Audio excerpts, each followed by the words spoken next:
السلام عليكم، ازيكم عاملين ايه؟ يا رب كلكم تكونوا بألف خير. النهارده جايه لكم بوصفه سهله وبسيطه وسريعه كمان واقتصاديه ومغذيه جدا للاطفال وللكبار. زي ما قلت لكم، هي اقتصاديه جدا، مش هتاخد منك اي وقت، هتنفعك في الغداء وفي العشاء.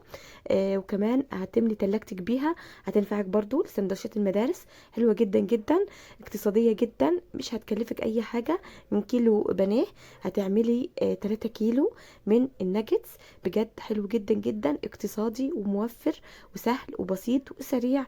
وكمان زي ما قلت لك هينفعك في سندوتشات المدارس، احسن من البيض واحسن كمان من الجبنه واحسن من اي حاجه هتكلفك كتير. هتعملي الوصفه دي وهتنسيها، بجد مش هتفكري في سندوتشات المدارس. هتعمليها جدا جدا، الاولاد بيعشقوها. بنجيبها من بره بمبلغ، اعمليها في البيت بكميه وفيره. بجد تحفه، بصوا قلبها جميل جدا، ابيض وفاتح ومش مكتوم خالص. بجد احلى من بره بكتير جدا جدا. هتنفعك وكمان هتوفر كتير. مش هتشتري اي حاجه من بره، هعملك كل حاجه في البيت باذن الله. هتعمليها وتجربيها وهتدعي لي. وهستنى برضو رايكم في الكومنتات والتعليقات ان شاء الله. اي وصفه بتجربوها قولوا لي انتوا جربتوها وطلعت معاكم عامله ازاي. انا كان نفسي اوريكم بس القرمشه هنا والصوت بتاع القرمشه، بجد جميل جدا جدا. بصوا بصوا الجمال، بصوا من جوه قلبها فاتح وجميل ازاي، مش مكتومه خالص. بجد تحفه جدا جدا، هتنفعكم جدا. يلا نشوفوا مقاديرنا ونقول بسم الله الرحمن الرحيم. اللهم صل وسلم وبارك على سيدنا محمد وعلى اله واصحابه اجمعين. بصوا حبايب قلبي، انا هنا معايا كيلو من البانيه. تمام. انا كان بصراحه عندي في الفريزر، فطلعته قلت استغله واعمل بيه الناجتس النهارده. انا كان عندي كيلو من البانيه. تمام، طلعته كده وسبته يفك. كنت طبعا غسلاه ومنضفاه حلو، شطفته وجبته كده وقطعته زي ما انتوا شايفين. هقطع الكميه كلها، اي تقطيع عشوائي. احنا كمان هنضربه لسه في الكبه، هنفرمه. تمام، او في المطحنه بتاعتي الخلاط. لو انتي مش عندك كبه هتعمليه في المطحنه عادي جدا. على فكره الفراخ سهله جدا جدا انك انتي تطحنيها، ما بتاخدش اي وقت خالص ولا مجهود. ممكن كمان لو ما عندكيش كبه ولا مطحنه ولا خلاط، ممكن تعملي في الهون اللي عندنا اللي في البيت، يعني في البيوت كلها. هتحطيها في الهون وهتدقيها تمام لحد ما تتفرم معاكي وتبقى ناعمه جدا. خلاص، انا هنا قطعتها كلها بالشكل اللي انتوا شايفينه ده. هبدا اجيب الكبه بتاعتي علشان ابدا افرمها معاكم.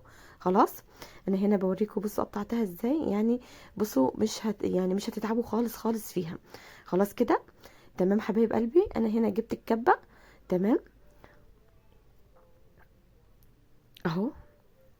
تمام، هامله كده الخليط كله او الفراخ كلها، احطها في الكبه بتاعتي علشان ابدا افرمها. خلاص، يبقى انا جبت الكبه بتاعتي وابدا احطها. احط فيها الفراخ. تمام، جبت الكبه اهو وهبدا احط الفراخ فيها اللي انا قطعتها مكعبات. تمام، علشان ابدا افرمها معاكم. خلاص، حطيتها هنا كده في الكبه.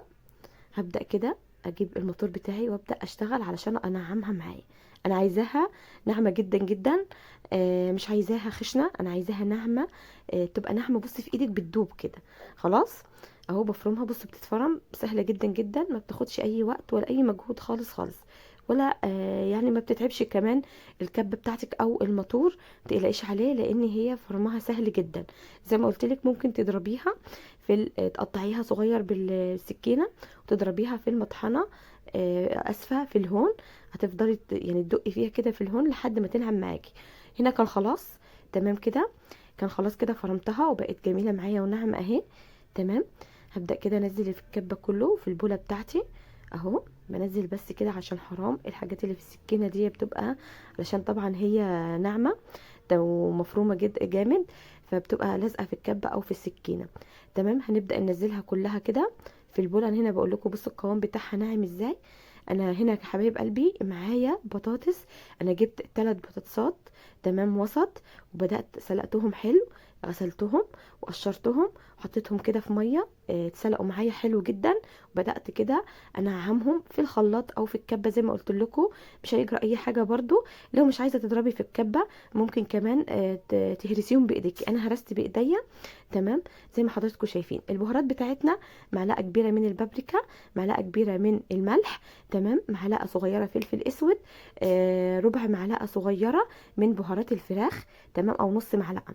معايا معلقتين نشا ومعلقه دقيق ومعلقه فيجيتار، تمام، ومعايا ربع معلقه من الثوم البودر وربع معلقه من البصل البودر وبيضايه. وكمان هنحط اللهم صل على سيدنا محمد ربع معلقه صغيره من البيكنج باودر.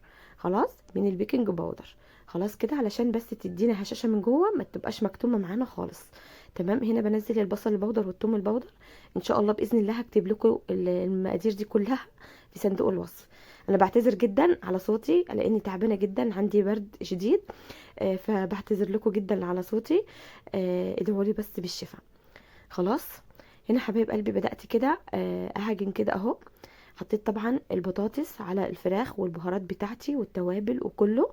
هنا نزلت بالبيكنج باودر اهو. تمام. هبدا اعجن كلها كده واخلي الخليط كله يمتزج مع بعضه. خلاص، يبقى انا نزلت بكله كده وخليت الخليط كله يمتزج مع بعضه. تمام كده. هنا خلصت. هجيب صينيه، تمام، وهبدا احط فيها اكياس اهو. انا قطعت اكياس تلاجة عاديه خالص، فرشتها كده وهبدا انزل بالخليط بتاعي علشان ابدا افرده فيه. هنا نزلت الخليط كده وفردته. هجيب كده معلقه واسوي في الخليط كله زي ما حضراتكم شايفين.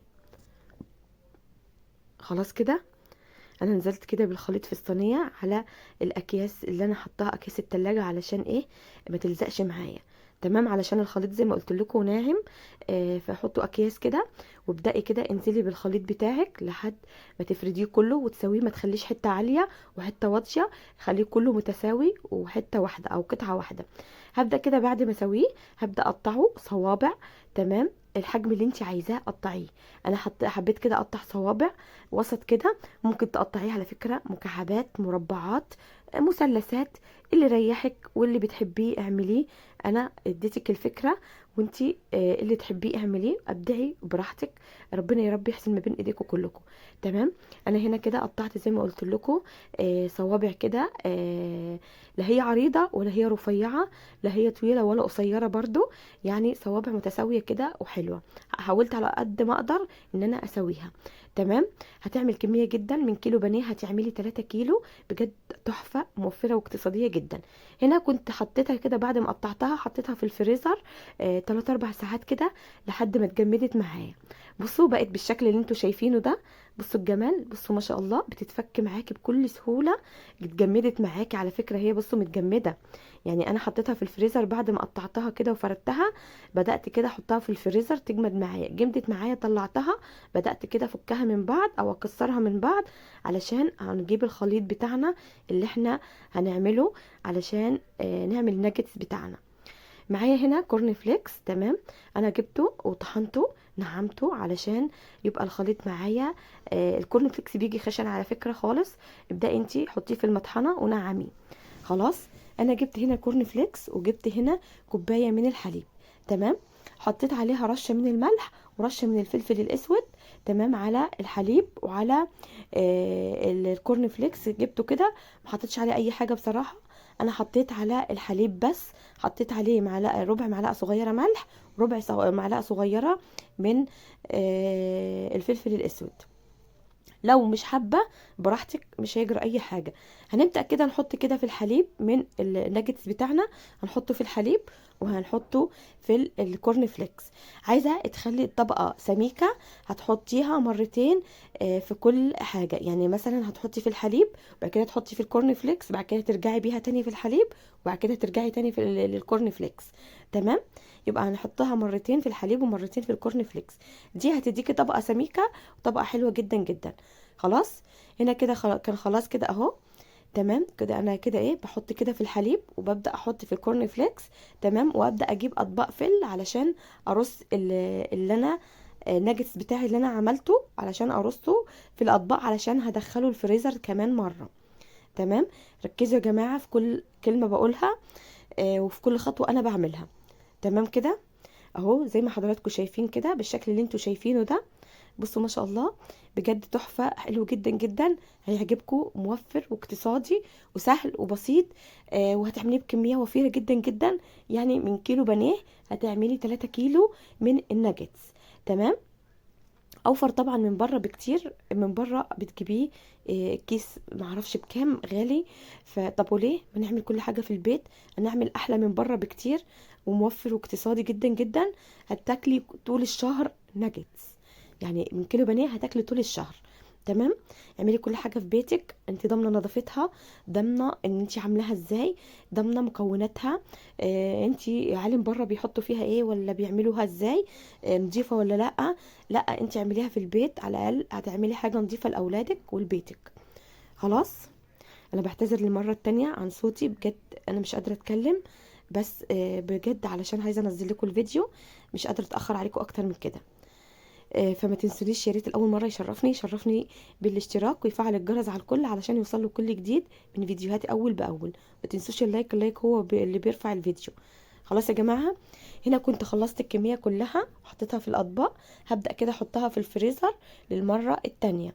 تمام، علشان تتجمد معايا. خلاص. متنسوش اللايك. اللي وصل معايا لحد هنا يحط اللايك، ما تبخلوش عليا باللايك. واي كومنت من ايديكم هيكون جميل جدا وبيسعدني وبيفرحني. لو حتى ايموشن مبتسم انا هفرح بيه جدا. اهم حاجه ان كنتوا تعلقوا لي او تعملوا لي ايموشن، اي حاجه من ايديكم انا بفرح بيها جدا. هنا حبايب قلبي كنت طلعتها خلاص من الفريزر اهي متجمده، حتى التلج عليها اهو. تمام كده. اهو رصيتها كده في الاطباق، انا شلت الاكياس بس من تحتها. بدأت كده ارصها في الاطباق كمان مرة. يعني من الاول علشان بس الشكل. تمام. والتصوير انا شلت الاكياس بس علشان التصوير. تمام. بدأت كده افكها من بعض وابدأ احطها في زيت. هقلي معاكم دلوقتي كمية وهوريكم الشكل بتاعها والطعامة. بجد مش قادرة اوصف لكم طعمتها وجمالها.